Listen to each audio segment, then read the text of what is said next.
Assalamualaikum warahmatullahi wabarakatuh. Salam sejahtera untuk kita semua. Perkenalkan, kami dari kelompok 2 yang beranggotakan saya, Firda Nurhalinda, dengan nomor absen 4. Saya Dita Amalia dengan nomor absen 7. Saya Hanifah Maharani, nomor absen 17. Saya Nisa Syafitri Hapsari, nomor absen 10. Akan melakukan uji validitas dan reliabilitas menggunakan aplikasi SPSS. Dari contoh kasus, penelitian terhadap kepuasan pelanggan pada produk Lux sebanyak 10 responden. Yang pertama adalah data responden yang ada sebelumnya telah kita input terlebih dahulu di aplikasi Excel, kemudian kita copy dan pindahkan data tersebut ke SPSS. Setelah tercopy, kemudian klik variable view, kemudian kita ganti name sesuai dengan nama variabel seperti X1, X2, X3, dan seterusnya hingga X10. Selanjutnya kolom desimal kita ubah menjadi 0 dan kolom measure kita ubah menjadi scale. Begitu terus sampai data ke 10. Selanjutnya yaitu kita bisa pilih analis, lalu pilih correlate dan klik divide. Setelah muncul kolom seperti ini, kita blok dari X1 sampai dengan X10, lalu pindahkan ke kolom variabel. Setelah itu kita pilih OK. Variabel bisa dikatakan valid apabila total terdapat bintang di belakang angka. Selanjutnya, klik analis, pilih scale, pilih reliability analysis, pilih X1 sampai dengan X10, modelnya pastikan harus alpha, lalu klik OK. Jika hasil correlate alpha lebih dari 0,5, maka data dikatakan valid. Baik, untuk selanjutnya kita akan membahas mengenai analisis BEP menggunakan aplikasi POMQM. Di sini kita mempunyai contoh soal dari slide contoh kasus nomor 1, di mana soalnya adalah perusahaan konveksi Anda pada tahun lalu berproduksi dengan mengeluarkan biaya tetap sebesar 12 juta rupiah, sedangkan biaya variabel per unitnya sebesar 20.000 rupiah. Perusahaan menetapkan harga jual produk 30.000 per unit dengan besar produksi 2.000 unit. Tentukanlah berapa jumlah barang yang harus dijual oleh perusahaan agar dapat diperoleh titik impas. Selanjutnya adalah langkah-langkah analisis BEP dengan menggunakan aplikasi POMQM. Langkah pertama adalah pastikan kita membuka aplikasi POMQM. Lalu, pada menu utama QM, pilih menu break-even atau cost volume analysis. Selanjutnya, pilih submenu break-even analysis, cost versus revenue. Setelah muncul, ketik judul dengan nama kasus. Seperti contoh soal tadi, nama kasusnya adalah perusahaan konveksi Anda. Setelah muncul tampilan seperti ini, selanjutnya kita isi sesuai dengan data yang ada. Pertama, kita isi kolom volume for analyze volume dengan jumlah produksi yaitu 2000 unit. Selanjutnya kita isi kolom fixed cost pada kolom cost sebesar 12 juta, kolom variable cost sebesar 20.000, dan revenue per unit sebesar 35.000. Setelah semua data-data diinput, maka kita klik solution, klik break-even atau cost volume analysis result. Setelah mengkliknya, akan muncul tampilan seperti ini.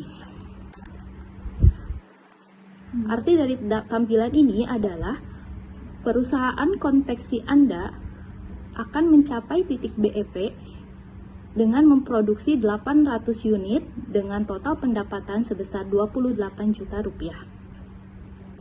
Setelah itu, kita akan melihat grafik untuk data tersebut. Kita klik lagi solution, lalu kita pilih graph of break-even analysis. Nanti akan muncul grafik seperti di gambar Pada grafik yang muncul, ini terlihat ada titik putus-putus, di mana titik putus-putus ini menandakan adalah titik impas atau break-even point. Selanjutnya kita akan membahas tentang peramalan atau forecasting di pertemuan kelima dengan soal nomor 2, yaitu sebuah perusahaan multinasional PT Indojeli mencatat penjualan selama 1 tahun sebagai berikut. Data yang disajikan di dalam tabel bisa dilihat ya teman-teman. Nah, untuk pertanyaannya, yang pertama kita harus mencari dengan metode moving average selama 3 bulan berapa perkiraan penjualan pada bulan ke-13. Dan yang kedua, kita mencari dengan metode weight moving average dengan bobot pertama 0,4 dan bobot kedua 0,6. Berapa perkiraan jumlah penjualan pada bulan ke-13. Dan yang terakhir, menggunakan metode naif dengan prediksi penjualan PT Indojeli pada bulan ke-13. Langkah pertama yang kita lakukan yaitu membuka aplikasi POMQM, lalu memilih di menu modul forecasting dan memilih time analysis series. Selanjutnya setelah kita pilih time analysis series, kita mengisi title dengan judul yang kita isi yaitu PT Indojeli dan mengisi number of page sesuai dengan data yang ada yaitu 12. Selanjutnya kita pilih OK. Selanjutnya, setelah muncul tampilan seperti ini, kolom-kolom page period kita ganti menjadi nama bulan sesuai dengan yang di soal, yaitu bulan 1 sampai dengan bulan ke-12. Dan untuk kolom demand kita isi sesuai dengan data yang ada, mengikuti angka-angka penjualan. Dan untuk selanjutnya kita pilih kolom method, dan kita ganti metodenya menjadi metode moving average. Setelah kita klik, akan muncul kolom period to average yang kita isi angka 3. Setelah kita klik solution, kita pilih menu forecasting resolve. Di sini akan menunjukkan data yang tadi dihasilkan, dan untuk perkiraan atau forecasting penjualan di bulan ke-13 sebesar 215 unit. Untuk melihat secara grafik, kita kembali lagi ke menu solution dan pilih menu graph. Di sini akan ditampilkan menu grafik dari bulan pertama sampai dengan bulan ke-13 untuk penjualan PT Indojeli. Untuk soal yang kedua, kita akan menguji menggunakan metode weight moving average dengan bobot pertama 0,4 dan bobot kedua sebesar 0,6. Angka yang dilakukan sama seperti sebelumnya, kita memilih menu forecasting dan time analysis.